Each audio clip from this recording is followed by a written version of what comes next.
Ayan. Have a blessed morning. Today is April 15, 2024. At ang oras ay, what is the time? Okay, anong oras na ba? But anyway, morning ngayon, okay. Una at higit sa lahat, ay wala akong sawang aking itinataas, pinupuri, dinadakila. Niluluwalhati, pinasasalamatan sila samba ang pinaka-Diyos ng kaliwanagan, ang Banal na Espiritu at ang Inang Lupa. Maraming salamat sa apat na elemento ng daigdig, ang elemento ng apoy, tubig, hangin at ng lupa, at sa apat na direksyon na ito, from the north, east, west, south. Mabuhay perlas ng silanganan, mabuhay mula sa sikatan ng araw. Nawa ang espiritu ng katotohanan, katwiran, kapayapaan, pag-ibig ay sumasa atin. Okay.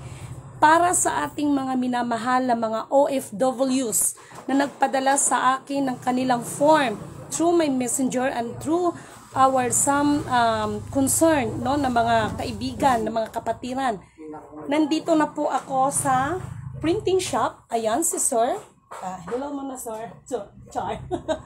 Nandito ako sa printer, dito sa may Photoshop actually kasi pinapaprint ko na po ang inyong mga form na pinadala ninyo sa akin kagabi. Okay, ito ay pinapakita ko to prove that we are not unlike other people. Mangulikta lang, tapos mangulikta ng membership fee, tapos kung ano-ano mga pinangano ngayon, may ma-allergy sa big bombastic release.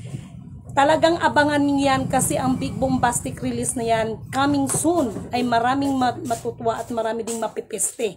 Okay, sino kaya yung mga pipeste at sino kaya yung matutuwa? So, mga mahal kong kapatid ng mga OFWs na nagpadala sa akin ng form, no? Ito na po, pinagawa ko na po. Ayan, naka-live pa tayo ha. To prove that ang inyong pinadala sa akin ay ito yon, tinatrabaho ng aba ninyong lingkod. Hindi po ito ini-scam dahil yung pinadala niyo sa akin ay hindi po membership fee yan. Dahil yung form natin ay wala pong membership fee, even our ID na ilalabas natin, no? So far lang kasi wala pa yung gamit ko sa bahay, so nandito ko sa labas para ipagawa. So, ayan na, ginagawa na ng ating sir. So, ito na po yan. O, ayan o. So, ayan na po siya. O, ayan. Sorry sir ha. So, ayan, ginagawa na siya, no? Ganon magtrabaho ang aba ninyong lingkod. Hindi yan para kung ano-ano. Okay? So, to prove that ang inyong ang inyong tiwala ay hindi natin yan sinasayang. Okay? So, habol lang kayo kasi malalaman ko naman, no? At I'm so sorry ha, much better na sa LBC talaga kayo magpadala because LBC, saludo ako sa binigay ng serbisyo ng LBC kasi kahit gabing-gabi ay talagang hinahatid ng kanilang mga riders, hinahatid ng kanilang mga, tama ba? Yung kanilang mga naghahatid, yung mga delivery nila, no? Unlike other courier na katulad ngayon, kailangan ko pang puntahan doon sa kanilang office kasi wala daw ako sa bahay. Pero unlike LBC, tatawagan nila ako, ma'am, we have a delivery. So, kahit wala ako, hinahabilin ko sa aking kapatid. So, unlike other na courier is hindi ganon, no? Mga tamad, no? So, nire-recommenda ko po ang LBC na yan po ang yan po ang padadalhan ninyo, no, through LBC. LBC company, thank you so much. Saludo po ako sa serbisyo ninyo and congratulations sa inyong mga employees, no? Kasi masisipag ang mga nagtatrabaho sa LBC. Talagang binibigay nila lahat ng kanilang best, no, sa kanilang serbisyo. I'm so sorry ha to the other kasi katulad ngayon, kailangan ko pang pumunta doon sa kanilang office para pick upin lang yung form na pinadala ng ating mahal na kapatid, no, mga tamad. O, ayan, mga tamad kayo, no. Hindi ko na lang papangalanan but i-recommenda ko na lang ang LBC. Okay? Sapagkat maganda ang kanilang serbisyo, no? Maganda ang kanilang serbisyo kahit gabi inhatid nila sa bahay. Tapos pag ma'am, paano ba ito? Sige ma'am, kung idadaan na lang namin ulit ito. Ganon magbigay ng serbisyo ang LBC. Kaya nire-recommenda ko ang LBC. So, nothing worries sa lahat ng mga OFWs. So, ayan, no? Makikita ninyo yan, no? This coming week, wow, may na-allergic pala sa ko ha, sa TikTok ko ha, may na-allergic pala sa aking ngayon, sayaw-sayaw ko ngayon ha. Mamaya ka sa akin, okay? mamaya ka sa akin. And thank you sa nagbigay sa akin ng info. Okay? Tinitingnan ko yung ano mo dito, yung komento mo dito. Nag-comment ka rin ng hindi maganda. Manda ka sa akin mamaya, ha? Kasi, alam ko inano kita GBI kita, member ka kasi, leader ka kasi doon sa kabila. Di ba kayo yung nagpasimuno sa Philippine Arena? Na magre-release kayo nung September 11, December. So, nagpakulikta ka ng maraming people o ano, may nangyari. Pero, this coming June, abangan nyo yan dahil marami talagang matutuwa at marami talagang mapipeste sa big bombastic release na yan. Okay, mga mahal kong kapatid na OFWs, ayan na ha. Ayan na, pinaano ko na yan, pinagawa ko na yan, okay? Pinadala yun sa akin kagabi kasi ang mga OFWs lang ang binibigyan ko ng privilege kasi binibigyan ko ng concern kasi mahal talaga. O sige, ito ha, baka sabihin ninyo ng ano ko ha, nangungupit. Okay, ito na. Sir, magkano nga po ang pag-print niyo ng law?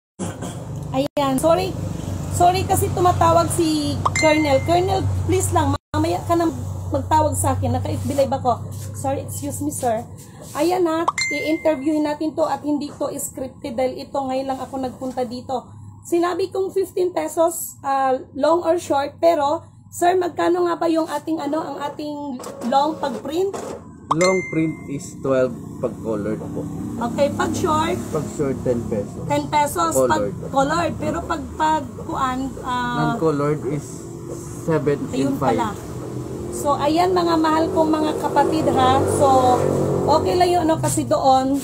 Dito kasi ako sa main. So, maliwanag yan ha. Napakaliwanag kaya wala masasabi ang ating mga mahal na kababayan na namimera ang aba ninyong lingkod at nangi-scam ang aba ninyong lingkod. Hindi katulad ng iba dyan na na-allergic sa aking ngayon, sa aking TikTok. Manda ka sa akin na may babanatan kita. Okay, ito ha, pinagawa ko na kasi kailangan yan, okay? Kasi hinahabol natin para i-encode lahat yan, yung mga ID ninyo, libre po yan, wala pong bayan. Okay? So, ganun po magtrabaho ang aba ninyong lingkod. Hindi nyo lang alam yung sobrang pagod, minsan puyat, pag meron pa akong minomonitor, sobra talagang sumasakit yung mata ko. No? So, buti na lang kahit papano, nandyan yung asawa ko to remind minsan mag-ano sa mukha ko. Ganun po pinagsisikapan. Kaya humanda, palapit na palapit ang big bombastic release. Maraming na-allergy dito. Sinisigurado ko itataga ninyo sa bato ang sinasabi ko. Maraming matutuwa at maraming mapipiste. The negative and the positive sides. Abangan nyo yan, no? Dahil isa lang ang isa sa mga sasabihin ko. Nakahanda na doon ang makapal na papel. Inaantay lang doon ang approval para hulihin kayo. Kayo na mga scammer, kayo. No? Kayo na mga scammer. Tandaan nyo yan. Inaantay na lang doon ang approval. No? Nakahanda na doon ang pangdadamputin. Itaga ninyo sa bato ang lahat ng sinasabi ko. Wala pang sinasabi si Lidimin na hindi nagkatotoo. Tandaan nyo yan. Lahat. Akala ninyo? Humanda kayong lahat. Makikita ninyo yan. Ang aba ninyong lingkod, hindi ako ang nagpanukala nito. Nakaprogram na lahat yan. Ano ang sinabi ni Dr. Jose Rizal? Ang kabataan ay pag-asa ng ating bayan. So, kung ano man ang ginawa ng ating mga kaninunuan na kasunduan, yun ang matutupad, isa sa i-implement natin. Kaya, yung mga nabiktima dyan, no? Nabiktima dyan na may nangungulikta sa inyo ng pa-ID, nangungulikta sa inyo ng mga pa-ATM, no? Magbigay kayo ng ganito para re-releasean kayo ng ATM at re-releasean kayo ng million, trillion, quadrillion, kung ano-ano pa. Hawakan ninyo yung mga ATM ninyo, ebidensya ninyo sa kanila yan. Okay? Ebidensya ninyo sa kanila yan. At sa lahat ng mga leaders, china-challenge ko kayo, pinapaalalahanan ko kayo. Ngayon pa lang kung sino ang pinakapuno ng lahat ng inyong organisasyon. Alamin ninyo dahil may tumawag sa akin, nakikiusap, i-adapt ko. Sorry. Kung ano yung mali, mali. Kung ano yung tama, ay yung tama. Kung ako may atraso na sinasabi ko, ang pangungutang na hindi agad nababayaran, hindi po nangangahulugan na tumakas ako. Wala akong utang na milyon, trilyon, kwadrilyon. Abangan ninyo ang susunod na ma-KMJS or matulpo. Dahil ang mga tao na yan ay lumalapit sa akin. Pero sa kabila ng lahat, yan ay pinangangaralan ko na kung maaari, dahil ganun din naman, kung mag-ano kayo dyan, kung ano yung alam ninyong nararapat, gawin nyo kung ano yung dapat, no? Kawawa ang ating mga mahal na kababayan, okay? Hanggang ngayon, may mga nagpakilalang anak ni Marcos, katakot-takot na accounts, anak ni Queen Elizabeth, anak na mga putang ina. Yan, manda kayo sa akin, no?